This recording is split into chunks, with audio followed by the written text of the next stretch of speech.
A judge has ruled in favor of the Musgrave Harbour town councilor who was removed from his position in 2022. Grant Abbott was removed from council after he missed meetings for 3 consecutive months. Abbott was unvaccinated against COVID-19 and was not allowed to attend council in person. Musgrave Harbour Town Council refused to give him an exemption so he could join the meetings virtually. It said the exemption was only for people who were away from the town for work or who had medical or childcare issues. Well, now, a provincial Supreme Court judge has overturned that and reinstated Abbott back to council. CBC's David Newell spoke with Grant Abbott and asked him about the court ruling. Were you surprised at the decision of the court? Oh, not at all. It's all pretty logical, really, if you take a look at all the fine details of what's gone down here. So when everything was presented properly and the court took a look at it, it was only obvious that it should come out this way. What do you do now? Will you return to council meetings and return to your seat on council? Yep, they're going to make an order this week to have the council reinstate me at the earliest possible opportunity. I assume that would be the next meeting.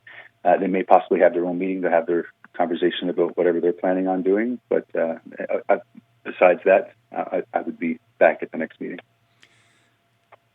How will what's happened to you over the past couple of years now, I guess, how will that affect or impact your ability to carry out your councillor's duties when you're back in the council chamber?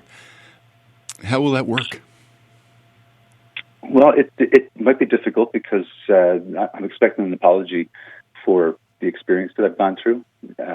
They had some public announcements about me and about my reputation, about my behavior in regards to not wanting to have the vaccination and wanting to still perform as an elected councillor. So because of that objection, it caused some stir up in the community, and the position of the individuals was that it was unbeknownst of good councillors to act in such a way. So then there was 2 individuals who made some very scandalous statements about me. One representing an individual, one representing the town themselves. And I'd like an apology for that because all of that has been unwarranted at this point. That's going to be difficult to do.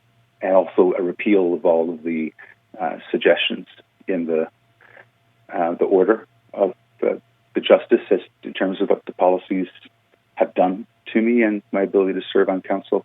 They all need to be reappealed. So coming up and admitting mistakes or coming to terms with that is going to be difficult for people who implemented the policies to begin with. It will be difficult, I believe, but not impossible. So you say that you're looking for an apology as a next step. If those apologies aren't forthcoming, do you have any options then, or will you just continue in your elected role? I'll continue my elected role. I've got ideas that are above and beyond the petty feelings of social matters to help the community, to advertise the beach and increase tourism here, to clean up and improve cemetery areas, bring heritage to the community. Big good ideas to have a money engine similar to a economic development association that takes money in from charity and puts it back into the community, as opposed to trying to create infrastructure from the coffers of the town itself. You can go above and beyond and do these kind of things. So I'm going to be continuing to do those activities. But in terms of the social dynamics, it all depends on the individuals involved in the debacle, I guess. And you experienced some abuse in the community when all this was happening. Has that continued, or where does that stand? Yeah, most of that, I think, was in response to the mob mentality, join the bunch, get the energy, focus the energy kind of a response. So that's what I got for speaking out and being going against the grain. But when things culminated to a shot through my window, which was probably a high-powered BB gun or a low-powered shot, rifle or whatever, once that came through my window, I think the community was appalled that kind of thing had happened, and I believe there was a change in position of what they thought about the whole situation. And now with the human resources investigation coming out, saying that I was not responsible for any of the negativity, and also this appeal coming out being successful, this should be the proof in the cake that I was not as I was made out to be. So it should all even out, and we should be successful going forward. Has any of this changed your stance on COVID vaccines, and what have you learned from this whole matter? Yeah, that's a big question.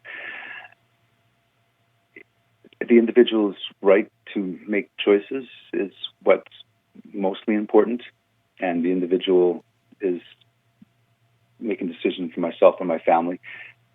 Whether or not people believe there's a problem with the vaccination, as anything has side effects, it's my choice to make that decision and to make that decision for my family.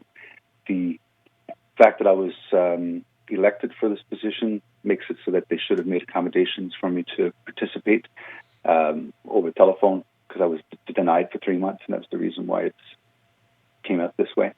That was basically the Municipalities Act was weaponized to target me and make me lose my 3 months, so that I would not be able to sit on council anymore because of the vaccination pass being implemented and the vaccination policy at the council being implemented and stood behind.